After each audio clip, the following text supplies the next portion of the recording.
జిల్లాలో ఇళ్ల కూల్చివేతలు కలకలం రేపుతున్నాయి. తూర్పు నియోజకవర్గ పరిధిలోని మోతీలాల్ నగర్లో ఏళ్ల తరబడి నివాసం ఉంటున్న పేదల ఇళ్లను అధికారులు నేలమట్టం చేశారు. ముందస్తు నోటీసులు ఇవ్వకుండా, పునరావాసం కల్పించకుండా ఈ చర్యలకు పాల్పడటంపై పోలీసులు రోడ్డుపైకి వచ్చి ఆందోళన చేపట్టారు. కూటమి ప్రభుత్వ పాలనలో పేదలు పరిస్థితి సరిగ్గా లేదని బాధితులు కన్నీటి పర్యంతమవుతున్నారు. అభివృద్ధి ముసుగులో పేదల పొట్టకొట్టడం అమానుషమని, ఎమ్మెల్యే ఆదేశాలతోనే అధికారులు నిర్దాక్షిణ్యంగా వ్యవహరిస్తున్నారని విమర్శలు వెల్లువెత్తుతున్నాయి.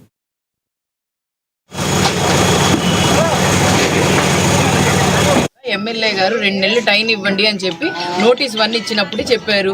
ఆ 2 నెలలు పోయి ఇప్పుడు 6 నెలలు 8 నెలలు అయ్యాయి. ఇప్పుడు దాకా ఆయన ఏం చూపించలేదు.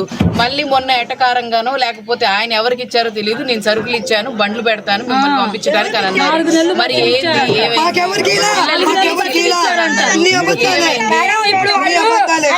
సరుకులు ఇచ్చామని అన్నారు. ఇచ్చిన వాళ్ళు లిస్ట్ ఉండేది, లిస్ట్ ఇచ్చిన వాళ్ళు టిక్కు కొడతారుగా, వీళ్ళకి సరుకులు ఇచ్చాము, వీళ్ళకి ఫ్లాట్ ఇచ్చాము. సరే మేము దానికైనా తల ఉంచుతాము.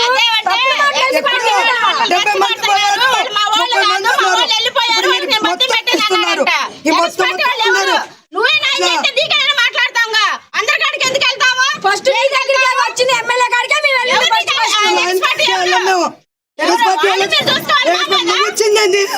నువ్వు వచ్చిందండి, ఇక్కడ నువ్వు మాట్లాడిందండి. వెళ్ళాలి తినం చేస్తాడు, చూసుకొని పోతాడు.